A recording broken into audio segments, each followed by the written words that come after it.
Hey everyone, quickly before the video starts, I did want to give a fair warning. This video is going to be covering a lot of Easter eggs, references, and other small interactions on the new map Villa.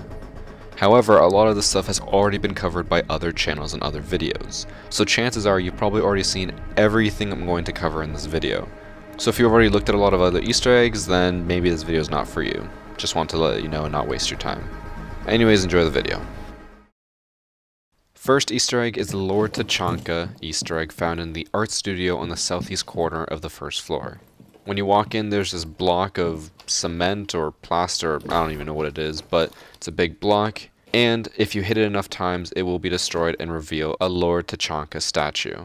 You can fully break the block with one swing of a hammer, 3 melee hits, or a bunch of bullets. And the statue itself is completely indestructible. The pose that Tachanka is striking is a direct reference to the statue in the room over. Big difference being is that the one has Tachanka's helmet on it. Next is an Outbreak Easter egg.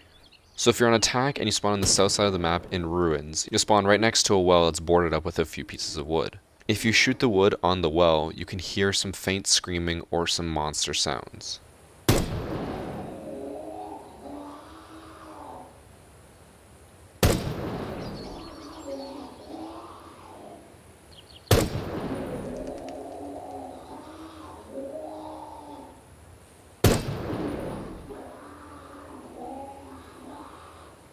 This is a direct reference to the aliens slash zombies slash monsters, whatever the fuck you want to call them, from Outbreak. No matter how many times you shoot it, it'll just continuously cycle through all of the audio clips. As far as I've tested, only one of them contains someone screaming for their life. The rest are the monsters screaming.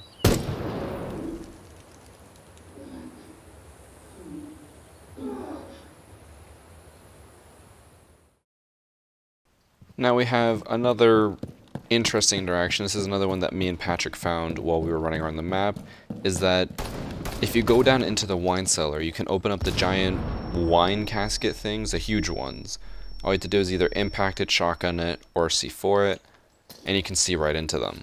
And you can also throw gadgets into the back of them. Two most noteworthy are Alibi's prismas and Valkyrie's cameras. First we threw in the Alibi prismas and we noticed that it actually unfolded and stayed in the back. However, there's no way to actually physically touch them. No matter where you shoot or whatever you throw in there, you cannot touch the prismas. They are completely invulnerable. And then once I went on Valkyrie and tried the same thing, I realized what happened. If you throw a camera all the way into the back and hop on it, you can see an invisible wall. From the player's perspective, outside the casket, you don't see it at all. However, when you hop on the camera, you can see a giant brick wall which is blocking all bullets and explosives. However, for some reason, it's not blocking the projectiles that you throw. And if you throw a camera on the inside before you reach the invisible wall, it's still invisible on the camera itself. So originally I thought this could be used as a cool secret camera spot that the enemies would not be able to destroy. However, it does not seem to work that way. This next one's made more impactful if you know a little bit of the history of the map. The basic history that Ubisoft has given us about the map is that this house used to belong to a drug lord family, and that it was completely abandoned right before Team Rainbow struck. So if you go into the bicycle storage room right next to the kitchen area, you'll see a chair behind the cage. If you look closely, you can see handcuffs attached to both arms of the chair. This means on top of storing their bicycles there, they also stored their prisoners there. Something that a lot of drug lords would probably need to do. Now this one's kind of a weird Easter egg. If you head to the stable, which is outside of the building on the northwest side, you can see these metal, I don't know what to call them, containers, I guess? And if you walk up to them and listen carefully, you can hear a cat meowing inside.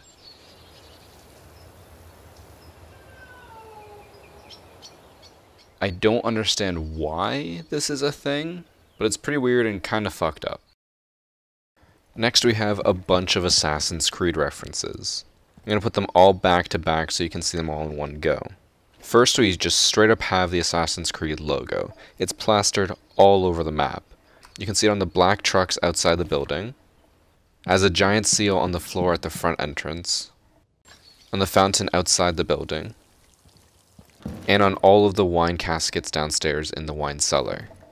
The reason for so many Assassin's Creed logos is because this map is basically based off Assassin's Creed.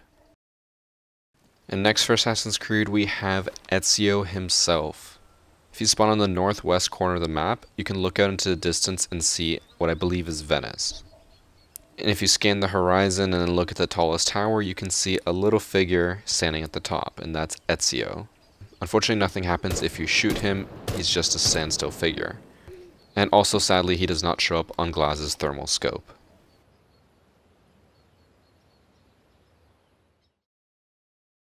Next we have the Leap of Faith Easter egg from Assassin's Creed. So basically, in Assassin's Creed, you can go up to the top of a tower and then take a leap of faith off the top into a bale of hay.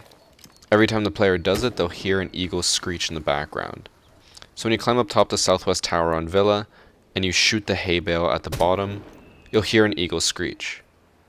And through my testing, I believe it cycles through 3 different screeches.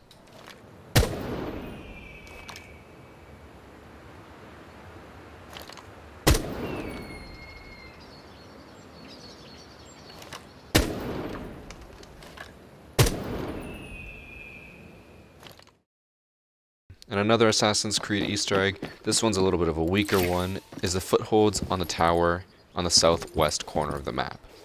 If you ever played Assassin's Creed, you'll know that Ezio and Altair use these little handles on the towers to climb up. Like I said, this is one of the weaker ones, but it is a direct reference to Assassin's Creed. So next up, on the same tower, but as far as I'm aware, not an actual Assassin's Creed reference, is a tombstone that you can see if you blow open a door outside the map on the southwest corner. You can see a little building standing by the trees, and you can shoot an ash charge that will actually make it all the way to the building and destroy the wooden door. Inside you'll see an open casket, and on the casket it'll read the name of the crime family, which I'm going to completely butcher pronouncing, but I think it's pronounced Vinciguerra. I'm going to go with Vinciguerra. There's a theory going around the community that the reason why the coffin is open is because the person who was inside there is now in the well, or they're the monster in the well. But that's just tied to that Outbreak monster. And the coffin will be open no matter what. Some people claimed it was because of the ash charge used to open it. That's not the case. If you use the glass sniper rifle to open up the door, it's open anyways. And if you look at the casket with the thermal scope, you can see that there's nothing showing up on the thermal reading, which means that either the person that was in the casket is now gone, or the person that's in there is actually dead.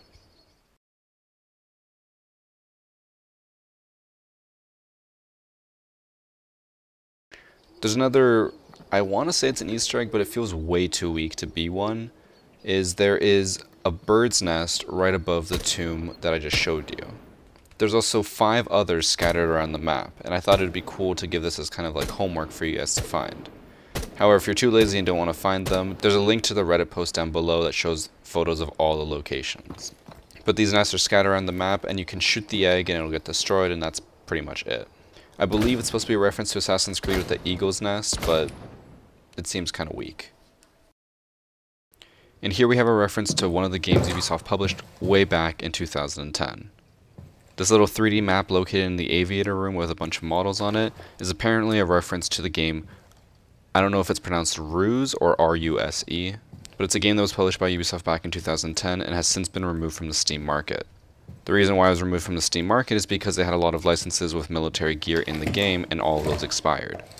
And the game was pulled back in December of 2015, the month that Siege came out. And here we have something that I classify more as an interaction as opposed to an Easter egg. If you go all the way to the far east side of the map, you can see 2 bells hanging off the building. Every time you shoot them, you can hear a sound being made. However, they only make a noise when you shoot them. Throwing grenades at them does not seem to work. I just thought it was a cool little interaction because it can definitely lead to something in the future, like making some music.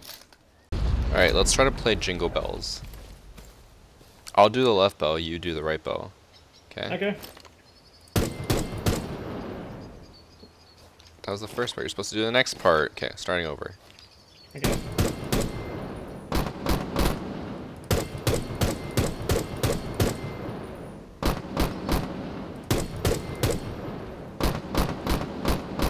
Hey, we did it. Hooray! Next is, I guess it's not really an Easter egg, it's not really an interaction, but it's a cool, unique thing that Patrick found on Villa. There are these grates on the floor that you can see through, and they're located around the map. There's a few in garage, but they don't lead anywhere. You can just look down and it's just complete black. However, if you go to the outside area called the terrace, that's right above the crypt entrance, you can see down into the crypt tunnel, and vice versa. The thing that's kind of cool about this is that you can actually throw grenades down into it. It'll almost never apply to any situation, but it's pretty cool that Ubisoft actually allowed things to fall through there when most of the time they just put a flat mesh that prevents anything from going in. So this is basically the equivalent of the vents that people use on coastlines to get grenade kills. And another weird interaction, which again will never apply to any multiplayer game ever, is that if you use impacts and hit the top of the grate, it won't hurt you at all. However, if you impact right next to it, it actually will hurt you. Another cool little Easter egg is that if you head into the hunting vault, which is located on the second floor by the aviator room, you can see a bunch of weapons in the vault in their little containers. And as you move down the line, you can see Sledge's hammer is in one of the containers. What I found interesting about this reference / Easter egg is that they decided to go with the default hammer instead of the elite skin hammer. It just seems like that one would be more noteworthy. And here we have a Ubisoft related Easter egg. If you go to the kitchen, on the counter you can see a cake that says Happy Birthday with the new Ubisoft logo. It also has two candles saying the age 20. When you melee the cake or hit it in any way, it explodes into a bunch of confetti and goes everywhere. But at the bottom of the plate you can see a barcode that says Made in Montreal, has a barcode, and then it says 1997 to 2017. Now I tried scanning this barcode on my phone. A lot of people on the subreddit reported different things, but for me, the UPC code on this tray was for Over the Hedge, the movie, the DVD at least. So if that was the intention, kind of a really weird, interesting Easter egg to have, but I'm gonna guess that's probably wrong. It probably has something to do with some Ubisoft product. And next up we have two, I'm going to call them references because I think they're more references than Easter eggs. We have two paintings that reference two historical figures. The first one being Abraham Lincoln. I don't really understand why this painting is in the house. This is a villa set in Venice, Italy, and for some reason they have a portrait of an American president. Not to mention that the owners of the house were also Italian. Doesn't really make sense to me. But then we have another painting of Galileo Galilei, who was a pretty central figure in Italy during the Renaissance time. This painting makes a lot more sense because, you know, Italy, Italian figure, makes a lot more sense than American politician. And now we have two statues that are hidden. The first one being outside in the stable yard. If you put a drone up into the little containers, you can find one statue that's kind of out in the open, but then you go into the corner and there's another statue which is kind of buried into it. It's the same statue that can be found across the map. It's essentially a lady with half her face being a skull, kind of like Two-Face from Batman. But I think it's more supposed to resemble Caveira. And if you head down to the wine cellar and open up one of the crates, you can find another statue hidden among the hay. I don't think this second statue is really a reference to anything, but it's kind of weird that they would hide it inside of a container.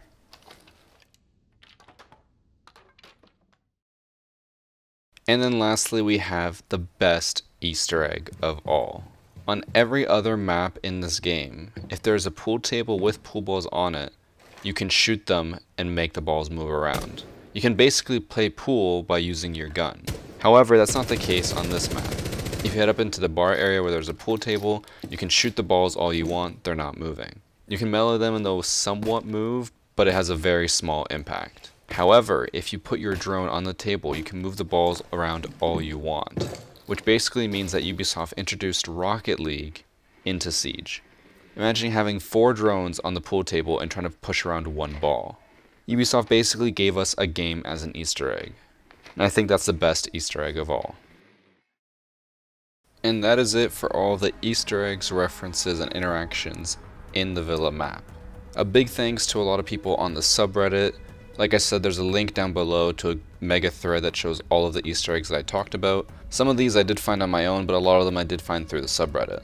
So credit to all of them. The Reddit thread is also a good place to see a lot of the discussion going on and reasoning behind a lot of these Easter eggs. Anyways, I hope you guys enjoyed the video. Take care. I'll see you in the next video.